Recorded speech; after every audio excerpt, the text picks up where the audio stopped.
d'abord, quand j'ai vraiment appris l'information à travers les réseaux sociaux, d'abord étant journaliste, je me suis dit qu'il faut vérifier l'information. J'ai ouvert ma boîte mail pour savoir est-ce que la Confédération africaine de football m'a informé, puisque je suis abonné aux médias channels de la Confédération africaine de football. Je n'ai rien vu, je suis allé sur les canaux de communication de la CAF pour savoir est-ce qu'il y a une communication officielle dans ce cadre-là. Malheureusement, je n'ai pas eu en tout cas d'informations officielles. Après, je me suis tourné vers le comité d'organisation locale ici pour avoir l'information où on m'a dit que l'information n'était pas vraie et que le comité plutôt était en train de rédiger un communiqué pour démentir vraiment ces rumeurs. Cette folle rumeur qui s'est emparée de tout le monde hier soir, pendant que la délégation de la CAF quittait Conakry, était même dans l'avion quand ça a éclaté sur la toile. Et heureusement, le COCAN a rectifié à travers un communiqué qui est venu refroidir tout le monde et qui a mis de la sérénité dans la cité. Mais ce qu'il faut dire aux uns et aux autres, c'est d'avoir confiance en soi. On a une sorte de pessimisme qui est ancré maintenant dans la vie du Guinéen, au point que la déception de l'administration a mis une sorte de pessimisme dans nos cœurs. On ne croit en rien quand c'est guinéen. Parce que c'est ce qui joue sur nous aujourd'hui. Sinon, les nouvelles autorités, la CAN, son organisation, elle est avant tout politique. Quand le chef de l'État est engagé, vous l'organisez. Le cas du Cameroun est illustratif. Ces derniers temps, la CAF était sur le point de retirer au Cameroun. Mais le président était engagé, ça s'est joué. Je crois que les Guinéens doivent accompagner ce projet. Ce n'est pas la tête de X ou Y, mais c'est un projet porteur d'espoir. Jamais la Guinée n'a eu un méga projet de développement comme la CAN.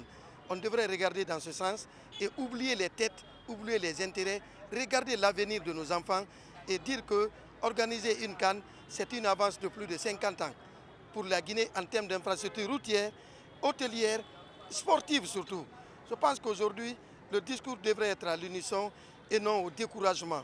Je vous dis que hier, la CAF a appelé la Guinée pour dire on ne comprend pas cette folie qui s'empare de vous en disant que nous avons retiré la CAN. C'est à la Guinée, par la réalité du terrain, un jour de dire on ne peut pas donner un tel ou allons dans le glissement. Je pense que c'est un regret profond pour tout le monde, en tout cas pour tous ceux qui sont patriotes, en apprenant hier que la CAF nous a retiré l'organisation de la CAN. Elle est encore guinéenne en 2025 et tout le monde doit accompagner le gouvernement qui est en place.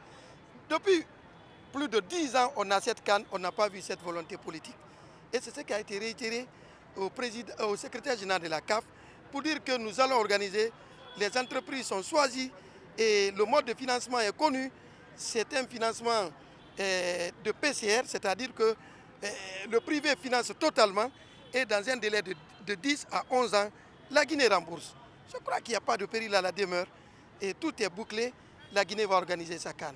Si les autres le faisaient à l'extérieur ou qui ne sont pas des journalistes guinéens, qui ne sont pas guinéens tout court, je pense que j'aurais compris un peu, mais voilà, j'étais très choqué. Mais si l'information s'avérait, ça n'allait pas me surprendre aussi parce qu'on se souvient que depuis septembre 2014, la Confédération africaine de football a confié l'organisation d'une Coupe d'Afrique des Nations à la République de Guinée. Depuis septembre 2014, imaginez, depuis cette date-là jusqu'au moment où je suis en train de vous accorder cette interview, honnêtement, la Guinée n'a pas encore posé même une seule brique à terre pour dire qu'elle est en train de réaliser une infrastructure sportive. Et on sait que la Coupe d'Afrique des Nations, c'est véritablement les infrastructures sportives.